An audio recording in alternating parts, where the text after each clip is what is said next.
এখন যখন বিভিন্নভাবে কষ্টে জর্জরিত মর্মাহত হয়ে গেছে, বিভিন্নভাবে নিপীড়ন, নির্যাতন, শোষণ, লাঞ্ছনা গঞ্জনা যখন পাচ্ছে, তখন এবার কান্নাকাটি করছে, কী হবে? আপনারা হয়তো ভাবছেন আমি মজা করছি, কিন্তু না। আর যদি মনে করেই থাকেন যে আমি মজা করছি, তাহলে হতে পারে আমি, কারণ এই ফেসটা তো দেখিনি, এই ধরনের মুখ তাদের তো আমি দেখিনি। এর আগে তাদের ধরন আলাদা রকম দেখেছি। আর আমার যে বদনাম করবে, কারা করবে? যারা আমাকে পছন্দ করে না। আর যারা আমাকে পছন্দ করে, তাদের যতই কষ্ট দিই না কেন, তারা আমাকে ঠিকই বলবে। অতএব যারা আমার পছন্দ করে না, তারাই পূর্ববর্তী সময় আমার কথাগুলোকে বিভিন্নভাবে খারাপ করে, বিভিন্নভাবে অপপ্রচার করেছে। এখন আমার কথাটা তাদের কাছে আবার খারাপ লাগবে, তাই আমি তাদের ফেসটা তো আগে দেখিনি। একটা জিনিস আছে, মেয়েরা বিভিন্ন সময় বাইরে যখন থাকে বা বিভিন্ন জায়গায় যখন থাকে, তখন তারা মেকআপ করে থাকে। আর সেই মুহূর্তে তাদের ফেস লক করেছে ফোনে। এখন রাত্রিবেলা ফোন ঘাটার সময় হয়েছে, তাই রাত্রিবেলা ফোনের লক খোলার জন্য আবার মেকআপ করতে হয়। তখন যদি তাকে কেউ জিজ্ঞাসা করে যে আবার কেন মেকআপ করছো, কোথাও যাবে নাকি? কারণ সবাই জানে মেয়েরা বাড়িতে থাকলে, স্বামীর কাছে থাকলে খেপির মতো, পাগলির মতো সেজে থাকে। আর যখন বাইরে যাবে, তখন লোককে দেখানোর জন্য, পরপুরুষকে দেখানোর জন্য বিভিন্ন রং ঢং করে, বিভিন্নভাবে সেজে থাকে। তাই তারা জিজ্ঞাসা করছে কোথাও যাবে নাকি? কারণ জানে আমার জন্য তো কেউ সাজবে না, স্বামী জানে আমার জন্য কেউ সাজবে না, বাড়ির লোক জানে যে ঘরের জন্য কেউ সাজবে না। তখন মেয়েটা উত্তর দিচ্ছে, ফেস লক করেছিলাম মেকআপ অবস্থায়, তাই আবার মেকআপ করছি ফেস লকটা খোলার জন্য।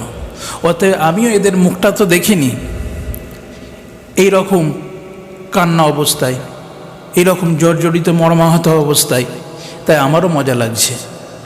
কারণ আমি সেই লোকগুলোকে দেখেছি যারা বিভিন্নভাবে সমাজকে ডিস্ট্রয় করে দিয়েছে, ধ্বংস করে দিয়েছে। আল্লাহ রব্বুল আলামিন কোরআন পাকের মধ্যে বলছে, সূরা আনআম 6 নম্বর সূরা, আয়াত নাম্বার 42, পারা নাম্বার 7, পাতা number 11, line number 13। And we already sent messenger to nation before you, O Muhammad. Then we seized them with poverty and hardship, that perhaps they might humble themselves. বুঝতে পারছেন না? কোরআন পাকের মধ্যে আল্লাহ রাব্বুল আলামিন বলছে, ওয়ালাকাদ আরসালনা ইলা উমামিন মিন ক্বাবলিকা ফাআখাযনাহুম বিল বাসাই ওয়াদ দাররাই লাআল্লাহুম ইয়াতাদাররুন। হে আমার বান্দা বান্দিরা, শুনে রেখে দাও, যখন সমাজের মধ্যে অন্যায় অত্যাচার ছড়িয়ে যাবে, বিভিন্নভাবে নিপীড়ন নির্যাতন হবে, একটা মুসলমান যখন মার খাবে, তখন অন্য মুসলমান যখন তাতে কষ্ট হবে না, তাতে যখন জর্জরিত হবে না, ব্যথা অনুভব করবে না, তখন আল্লাহ নবী বলে দিচ্ছেন, হে আমার উম্মতেরা, শুনে রেখে দাও, আল্লাহ রব্বুল আলামিন তোমাদের উপর জালেম বাদশা বসিয়ে দেবে, অত্যাচারিত বাদশা বসিয়ে দেবে, যাতে করে তোমাদের মধ্যে আবার বিনম্রতা চলে আসে, আবার যাতে তোমরা আল্লাহর দিকে ফিরে আসো। কারণ আল্লাহ রব্বুল আলামিন এই দুনিয়াটা দিয়েছে, ইন্না জাআলনা মা আলাল আরদি যিনাতাল লাহা লিনাবলুয়াহুম আইয়ুহুম আহসানু আমালা। এই সমস্ত দুনিয়ায় যা কিছু রয়েছে, এগুলো হলো জিনাত, এগুলো হলো পৃথিবীর সৌন্দর্য, কিন্তু এগুলোর মেয়াদ বেশিক্ষণ নয়, কিছুক্ষণ থাকবে। তাই তোমাদেরকে এখানে পাঠানো হয়েছে পরীক্ষা করার জন্য, দেখার জন্য এদের মধ্যে কোন মানুষটা আল্লাহ রব্বুল আলামিনকে ভুলে না গিয়ে আল্লাহ রব্বুল আলামিনের সমস্ত কাজকাম করতে থাকে, সমস্ত কর্মকাণ্ড করতে থাকে। এটা পরীক্ষা করার জন্য বান্দাদেরকে এই পৃথিবীর জমিনে পাঠানো হয়েছে।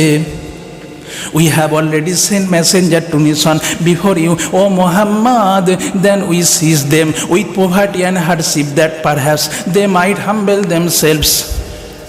तुमसे पहले कितने ही समुदाय की तरफ हमने नबी रसूल भेजा, उसके बाद उन्हें तंगियों और मुसीबत में डाला ताकि वो विनम्र हो, যাতে করে তারা আবার নরম হয়ে যায়, যাতে তারা আবার আল্লাহর দিকে ফিরে আসে। বিপ্লব মানে জীবন দেওয়া, বসে থাকা নয়, সে কোনো দিন আসবে না রে, করো যদি ভয়। তোমাকে উঠে দাঁড়াতে হবে, তোমাকে অন্যায়ের বিরুদ্ধে প্রতিবাদ করতে হবে, তোমরা সেটা করনি। তোমরা ভেবেছ আমরা এখানে আছি, এই মানজিলে আছি, আমার এটাই সব কিছু, এটা কি নির্দিষ্ট ভেবে নিয়েছ? এখানেই খালিদিনা ফিহা আবাদা, এখানেই সারা জীবন থাকবে, এটাই ভেবে নিয়েছ। তাই তোমাদের উপর আল্লাহ রব্বুল আলামিন বিভিন্নভাবে